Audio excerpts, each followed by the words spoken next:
All right, so one of the other things that we can do with a function is find values of it, or also manipulate the function by adding things to it, or even adding different functions to it. So let's kind of get an idea of how that or what that actually looks like. So I've got example 4 here. Find the value of a function for the function f defined by f of x equals negative 3x squared plus 2x. Evaluate f of 3. So basically all that is telling you to do is everywhere you see an x, you're going to plug in 3. So for this first one here, we f of 3 is going to be equal to negative 3 squared plus 2 times 3. So that's going to leave me negative 3 times 9 plus 6. So that's negative 27 plus 6. So my answer here is going to be negative 21. All right, so likewise here when we're adding the functions, we're just adding two things together. So we know here that when we do this, we're going to have the f function, so that's just going to be negative 3x squared plus 2x, and then plus whatever f of 3 was. So that's where we plugged 3 in the function. Well, if you notice, we have already done that. That's just negative 21. So negative 21. So if we want to rewrite that, negative 3x squared plus 2x minus 21. So pretty straightforward. Now, in this next one, it's a little bit different. It has f of negative x. So what that's telling you is everywhere you see an x, you're going to plug in negative x. So when I plug it into my function here, I've got 3. Remember, this is the input.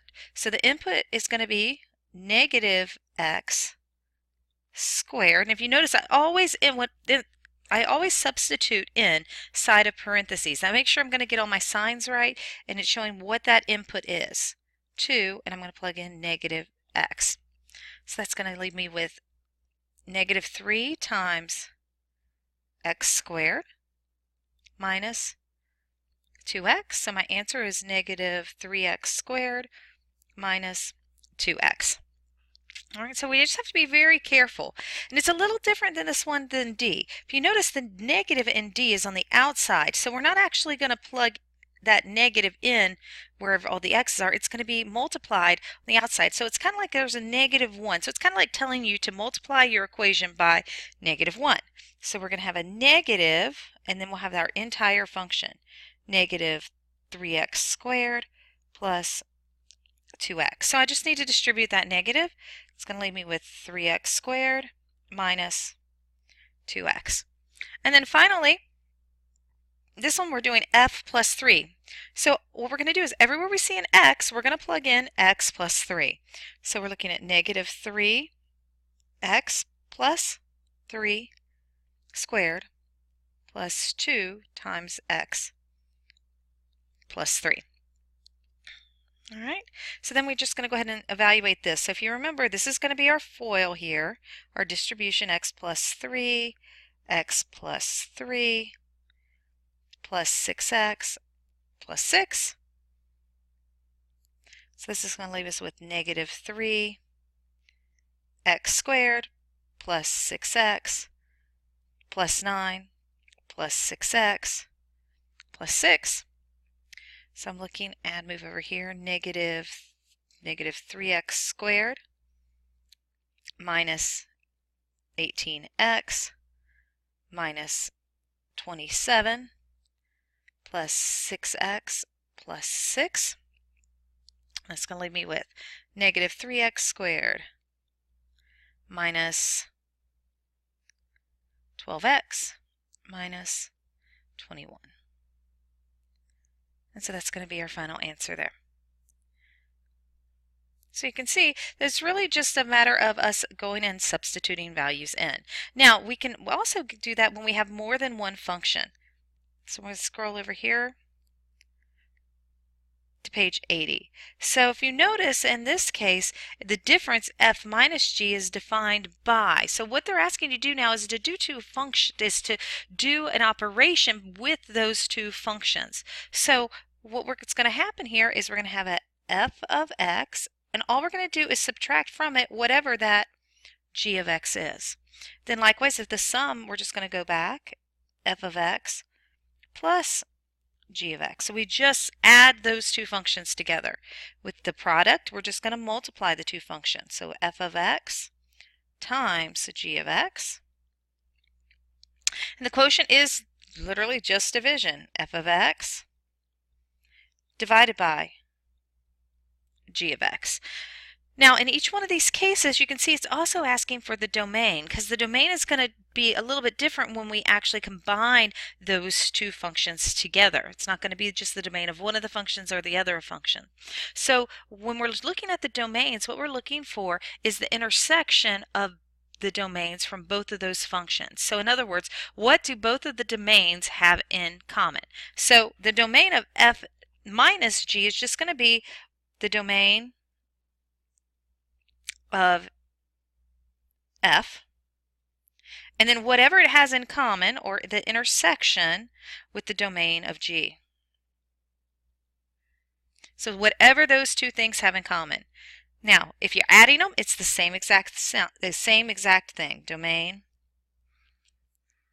of f with the intersection of the domain of g. And when you're multiplying, exact same thing. Domain of f, and wherever that has the intersects, or the wherever it has the same values as the g.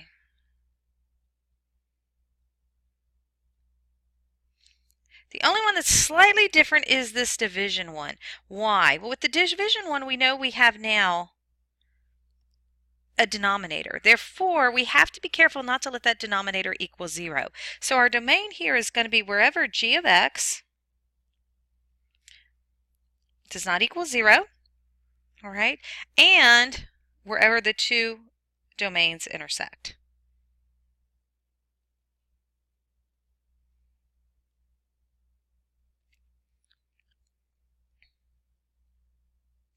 Wherever those two intersect. That's a better word than and here.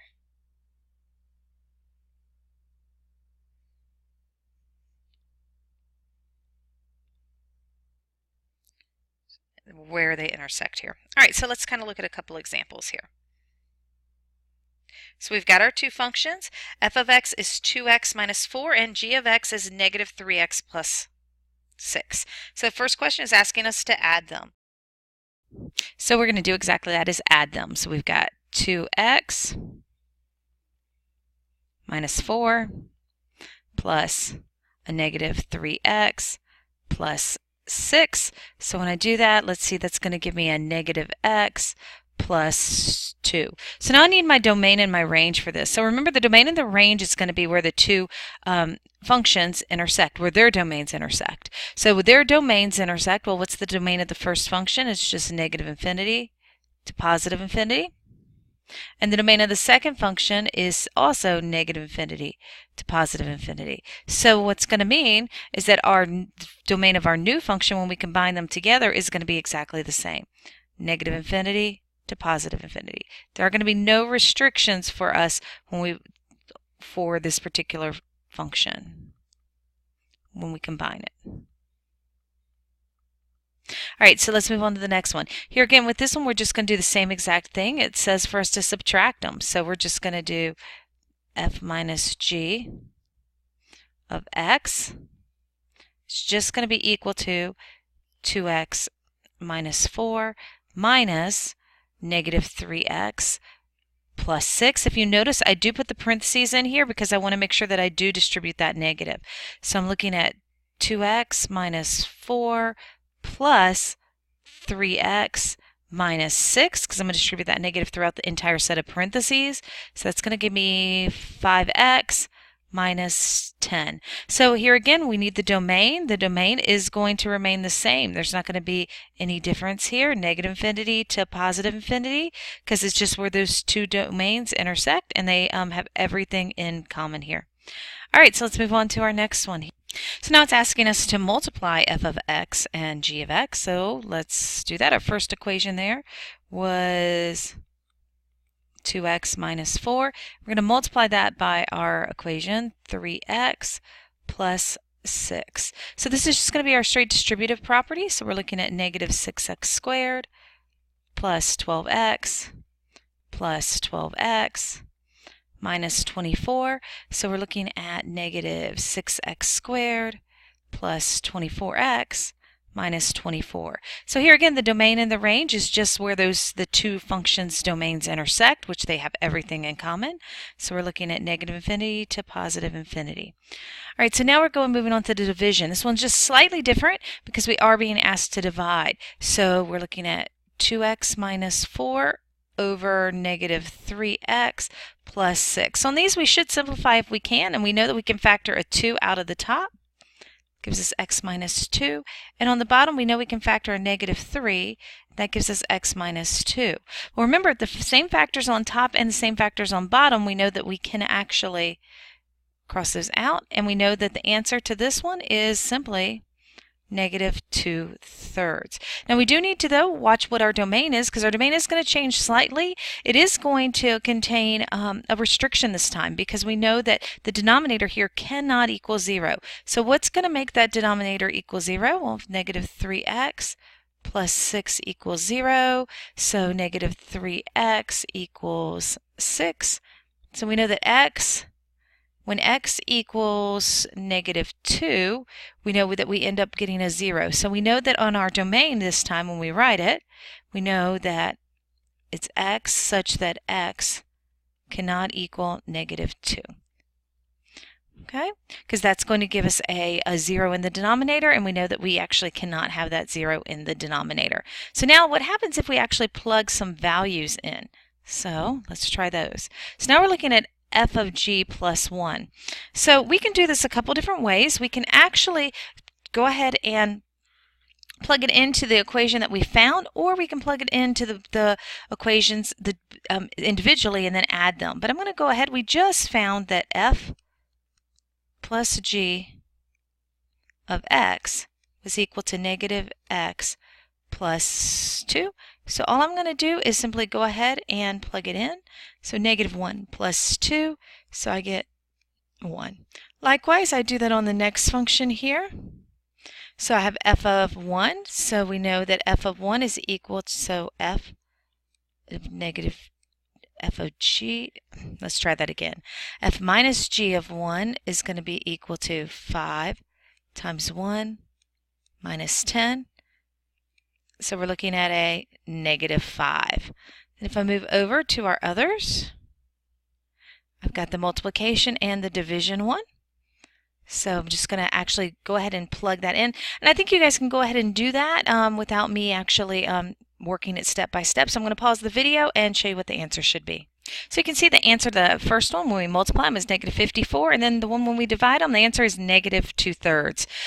So we can actually do the plug and chug method right there. So I do want to show you how to use your calculator. I'm going to show you on a different problem. So if you go to the next video, you'll see us working on that in Inspire.